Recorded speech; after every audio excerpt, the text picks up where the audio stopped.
What up on the rise? I'm here today to go over 3 things you can do to get quicker on the court. You're going to want to stay tuned for the last one because the last drill is the best and it helps you deal with anticipation as well as helping your quickness.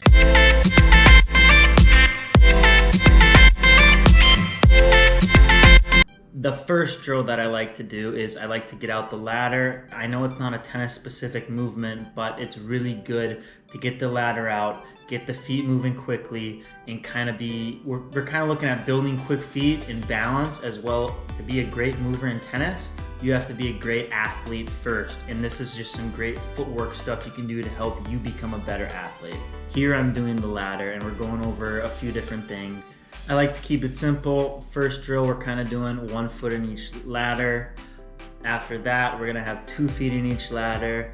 And then after that, we're gonna do triples, 3 feet in each ladder. I like doing the last one because it really gets kids thinking about with what their feet are doing as well as trying to be quick. Next, I'm gonna add a little bit more movement in. I'm gonna go 2 rungs forward, 1 rung back. So I'm getting a little bit of moving forward and a little bit of moving back in there.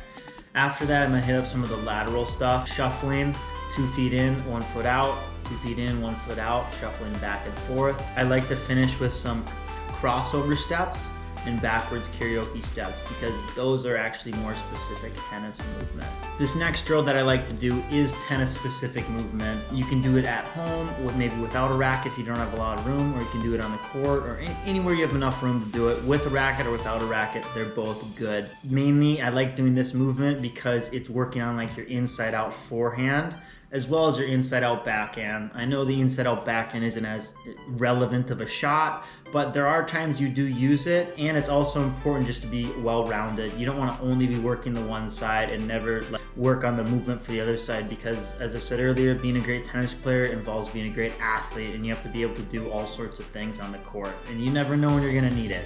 I like to set a can up or a cone up and I'm moving around it and kind of stepping in, and the footwork I'd use to hit an inside out forehand or inside out backhand. The main reason I like to do this drill is because learning how to hit that inside out forehand, a lot of it's the movement at the beginning you got to get the movement down before you can start ripping the ball. The last drill I like to do, a basic spider drill in tennis. Here in the example I have the Blazepods. I recently bought these for the program. They're really great because they're getting some of that reaction and agility as well because you're moving around the court. When you get back to the center, you have to be ready for where the next light's going to be, and it's kind of like more of a reaction thing. You don't need the Blazepods to be doing this drill. It's still going to be good. I do like to throw in a little anticipation or reactionary stuff in there. If you have a partner, you can kind of simulate this by, you can set different colored cones out. You have 5 different colored cones and your partner's yelling which color you want to go to after you get back to the middle. This kind of creates some of that anticipation maybe, or kind of react. Something else I really like to do is if my partner has a racket in there and I'm kind of working on getting kids used to moving out cross court, is I'll kind of have my partner show the forehand, and that means I have to move out to wide like the forehand side like they hit a cross court shot, because like a topspin cross court shot. Or I also like to add in where they show a slice, and this means that they're probably going to hit a down the line short ball. And that way kids are kind of thinking about, okay, top spins are normally going cross court, slices I have to be ready to move forward. And it's really important to be getting that inside out in the mix as well, because there's times where I feel like kids don't understand if someone's running around their backhand, hit a forehand, that 9 times out of 10 that ball's gonna go inside out. Hey guys, I hope you like this idea of drills you can do to get your agility quicker on the court, especially the last one. We're working on our agility and our reaction time, which is crucial to being a better tennis player.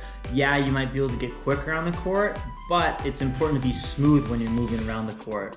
Being smooth and being quick is what's gonna help you get to the tennis ball and hit a much stronger shot.